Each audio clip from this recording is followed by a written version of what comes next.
Mesdames et messieurs les DOS, je suis en vacances. Comme le montre cette chemise en fait, mais je tiens quand même à vous donner mon avis sur cet épisode 3 de Secret Invasion. Il n'y aura pas de montage dans cette vidéo, mais voilà, si vous voulez mon avis, vous l'aurez dans cette vidéo.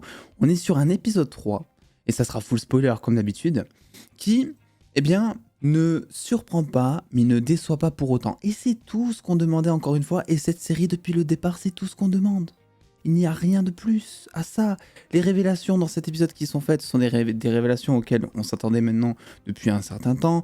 On avait dit en vidéo qu'il y aurait les Super Skrulls. Apparemment, petite nouveauté du moment, c'est que les Super Skrulls en fait sont dotés en fait de tous les pouvoirs réunis en même temps de ce qu'on avait vu dans l'épisode précédent avec le Groot, l'Extremis, tout ça, puisqu'on voit un Gravik qui utilise Extremis pour régénérer sa main à un moment, et on sait que dans la bande-annonce plus tard, on le voit utiliser des espèces de pouvoirs à la Groot, notamment pour allonger sa main, je crois, un truc comme ça.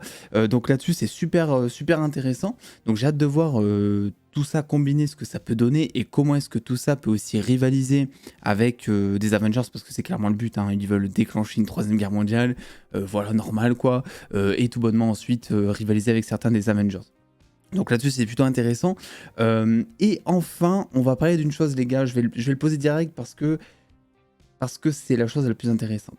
À la fin, la femme de Nick Fury, voilà, qui fait par ailleurs 200 km dans une banque pour juste aller récupérer un flingue. Flingue qu'elle aurait pu planquer dans une baraque d'espions. Quoi, tu te dis, bon, d'accord, ok, si tu veux. Mais c'est pour mettre une petite ambiance, petit décor, ok, si tu veux. Par contre, apparemment, parce que j'ai regardé un petit peu, la personne qu'elle aurait au bout du fil, au moment où elle dit, voilà, c'est bon, en gros, au moment où tu comprends qu'en gros, c'est une espionne, si on peut dire, même si j'ai un avis plus nuancé, j'y reviendrai un petit peu après,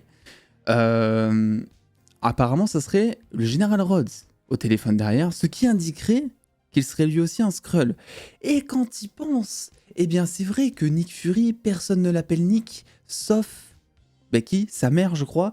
Dans Captain Marvel, il y avait déjà ce truc où il arrivait à comprendre notamment que un tel c'était un Skrull parce que il avait appelé Nick au téléphone aussi, un truc comme ça. Dans cet épisode pareil, il arrive à savoir que c'est pas Talos au bout du fil parce que Talos l'a appelé Nick. Comment l'appelle le général Rhodes, comment il l'appelle Nick aussi dans l'épisode. Le général Rhodes, que l'on dit depuis le départ que c'est un Skrull en fait. On le dit. Donc le général Rhodes, normalement, c'est un Skrull, mais je pense que c'est un gentil Skrull. Alors c'est particulier parce que après on sait qu'il y a un membre, il le dit au moment où il est au bar avec Talos, il dit oui, il y a un membre qui est déjà infiltré au gouvernement américain, je sais pas trop quoi, enfin dans les hautes instances et tout, il pourrait s'agir de lui, mais je pense que sa femme comme le général Rhodes sont des Skrulls, enfin sa femme oui on l'a vu, mais le général Rhodes je pense que c'est un Skrull aussi, mais je pense que c'est des Skrulls gentils, parce que vous allez pas me faire croire qu'il n'y a que l'armée de... En gros que c'est les Skrulls contre l'humanité. Il n'y a pas que ça, tu vois. Il y a des rebelles Skrulls, il y a des Skrulls gentils, et il y a des... comme Talos d'ailleurs, comme Gaïa.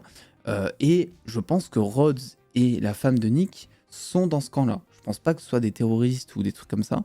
Mais par contre, il y a moyen que ce soit là-dedans. Mais quoi qu'il en soit, le général Rhodes, Skrull, les gars. J'en suis sûr. Je vous le dis depuis le départ. La question est de savoir, et j'espère qu'elle sera répondue aussi pour... ah mince, comment il s'appelle celui-là? À chaque fois, je ne m'en rappelle jamais. L'agent qui est joué par Martin Freeman. Là. Je sais jamais comment s'appelle son personnage. Mais Ross aussi, je crois. L'agent Ross. Ils s'appellent tous Ross, Rhodes, c'est compliqué.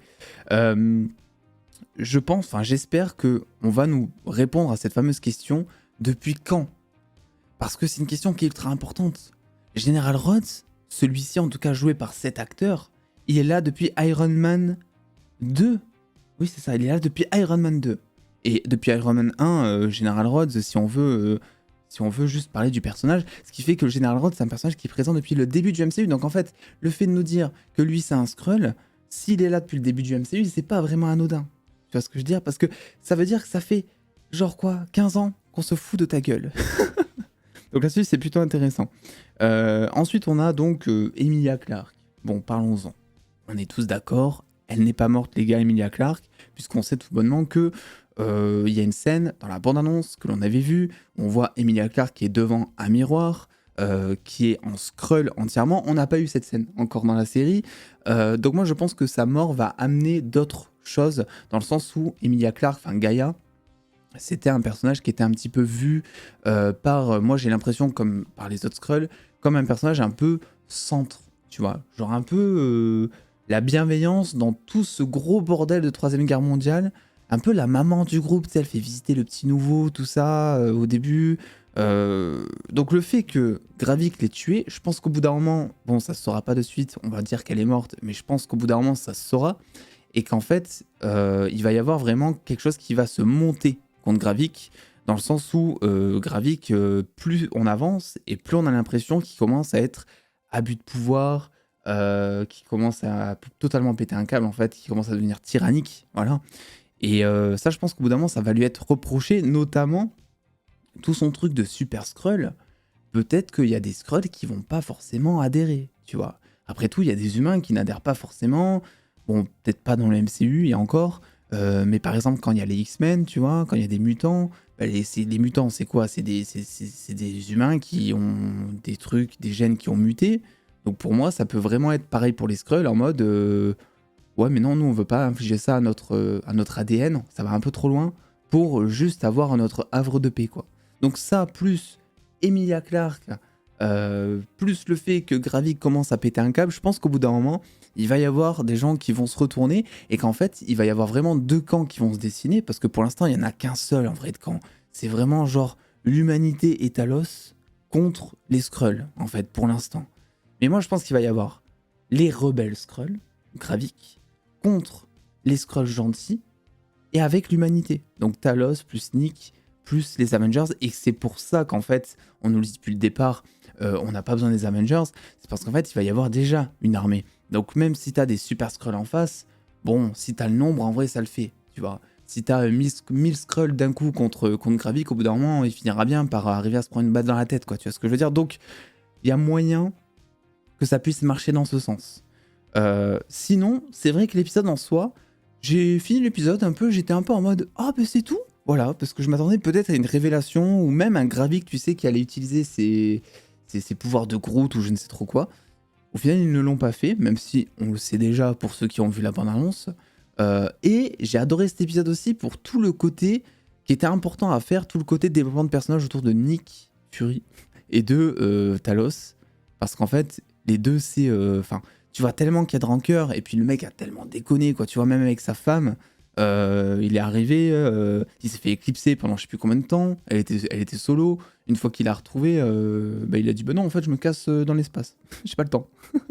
Donc ça se fait un petit peu zéro pour le coup, et ce qui lui arrive, c'est un peu bien fait pour sa gueule, on va pas se le cacher. Par contre, il se fait respecter par personne.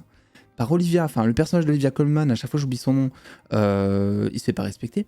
Il se fait pas respecter par Talos. Talos qui lui demande non mais vas-y, agenouille-toi devant moi, dis, je sais plus ce que c'est le terme exact, mais dis que je suis exceptionnel, en gros, et tu sens que ça coûte à Nick Fury, tout ça.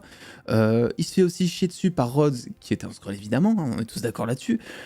Donc en fait, c'était super intéressant, et c'était un... Voilà, c'est là où je dis, et c'est pour reprendre ce que je disais un peu en intro de vidéo, c'est un épisode qui n'est pas décevant, mais qui n'est pas surprenant. C'est un bon épisode, et pour l'instant, ben moi je trouve que cette série ne déçoit absolument pas en fait. On est vraiment sur tout ce qu'on s'attendait. Alors c'est vrai que peut-être qu'on pouvait s'attendre à un peu plus de twist, dans le sens où, je sais pas, à chaque fin d'épisode, on te dirait qu'en fait, lui, depuis le départ du MCU, c'est un Skrull.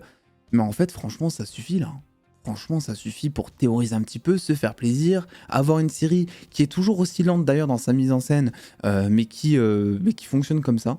Donc j'imagine que si on n'a pas aimé le premier ou le deuxième épisode, je pense que ça va être compliqué d'aimer la suite, parce que j'ai vu beaucoup de reproches, voilà, de personnes qui disent que bon, la série n'est pas vraiment à leur goût parce qu'elle est un peu trop lente, etc. Moi je trouve que le rythme lent, bah, il est assez bien géré, et qu'on tombe pas non plus dans cette facilité, dans ce risque, en fait, de vouloir tellement être lent pour instaurer du suspense, qu'on finit par ne rien raconter. Chaque épisode raconte son truc, chaque épisode développe son personnage, sa relation de personnage qu'il faut, chaque épisode amène une intrigue, un arc, un twist à la série. Donc pour l'instant, bah, moi les gars, j'ai envie de dire, c'est un sans faute. Donc voilà, écoutez, n'hésitez pas à me donner votre avis en commentaire là-dessus. Qu'avez-vous pensé de cet épisode 3 de Secret Invasion? Et puis attendez les dos près, soit vous faites kiffer. Des bisous les dos.